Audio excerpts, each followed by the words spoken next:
compound is created or isolated from nature that has never been created before, one of the first things you do with it is you, as a physical chemist, you determine its melting point. This then goes into a handbook that's published around the world of melting points.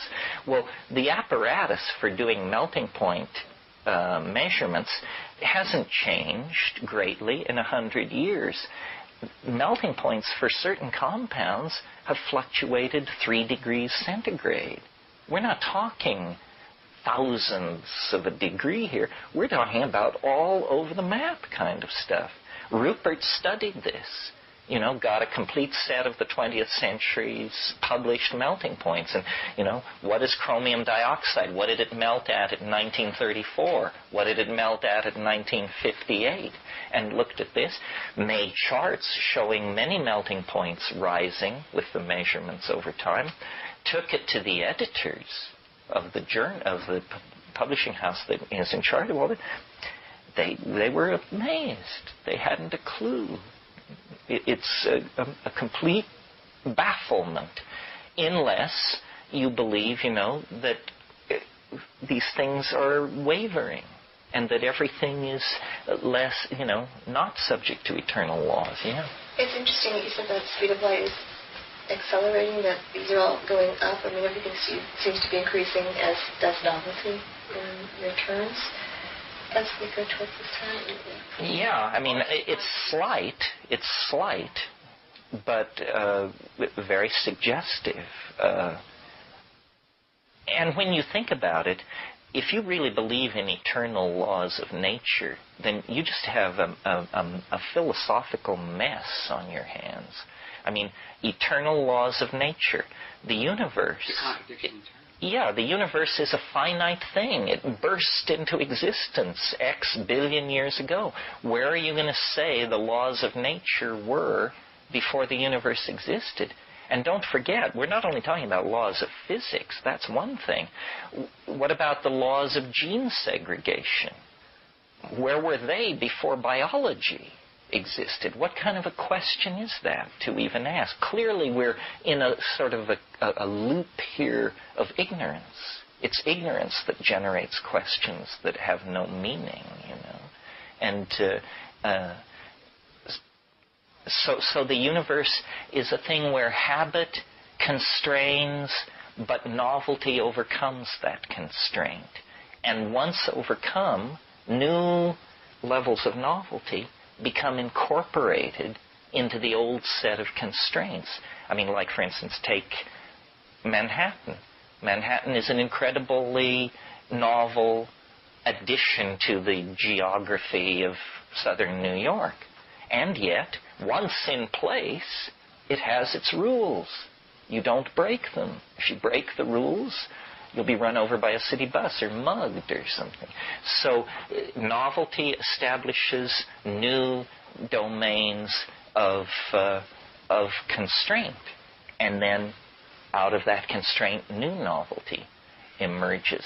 And this is a principle which I believe, thanks to Prigozhin and others, reaches across, all the way across the domain of phenomena. I mean, we're not just simply talking about what goes on in biology. We're talking about what goes on in astrophysics, biology, cultural anthropology, sociology. These principles are universal. And this is something new. This is something new in the 20th century. And it's been a hard battle. I mean, the theory of evolution is essentially a theory which is an effort to account for the large numbers of diverse plants and animals on the planet. Darwin, in his diaries, referred to what he was doing as searching for a solution to the species problem. It was not thought to have anything to do with sociology or geology. But now, I think we can see, if we are willing to accept that the universe is an organism rather than a machine, which is what we inherit out of Descartes and Newton, if we can see that the universe is an organism, then we can see that it is evolving across all spectrums of phenomena. I mean, stars evolve, societies evolve, personalities, communities, tectonic systems. Everything seeks higher states of order. This is the Prigogine principle, that systems actually seek higher states of order. This is, he and Manfred Eigen and that crowd coined the phrase dissipative structure. Dissipative structures are these special situations which arise in nature where order is actually preserved far from equilibrium. That's the technical way of saying it. In other words, equilibrium is where you get to when you let go and then you drift toward death, disintegration, decay, equilibrium. And sooner or later, in the old paradigm, all systems will reach equilibrium. A cup of coffee left standing becomes a cold cup of coffee. Everything seeks equilibrium. But what Prigogine showed was that some systems don't, and that they are incredibly tenacious, life being the most obvious example. How does it do it? How does life perform this trick of maintaining itself homeostatically far from equilibrium? Well, it does it through the process of transferring order in the environment into its energy cycle and then passing disorder out of the system. This is what we call eating and excreting. You take in very highly ordered proteins with a lot of energy bound into carbohydrate and protein. You extract energy from that and excrete out a much less differentiated, much less energy-intensive material. And by cycling energy through, the form, the morphogenetic form of the body, maintains itself. It's a kind of miracle. I mean, the form is like a ghost in matter.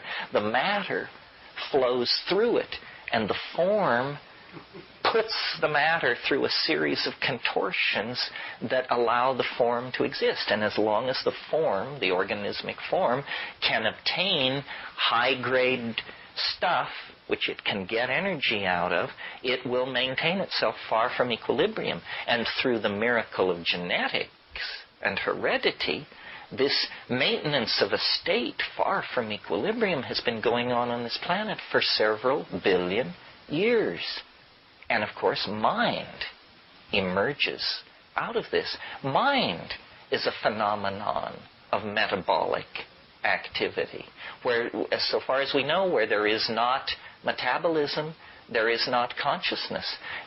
Even computers, they have to have a flow of electrons in their guts. When there's no electrons flowing, there's no computation taking place.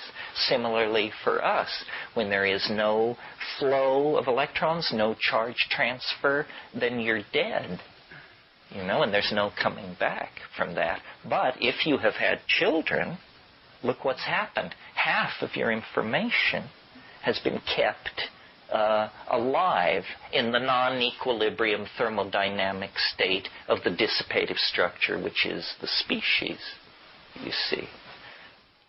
Having experienced altered states where my mind seemed very disconnected with my body, it almost seemed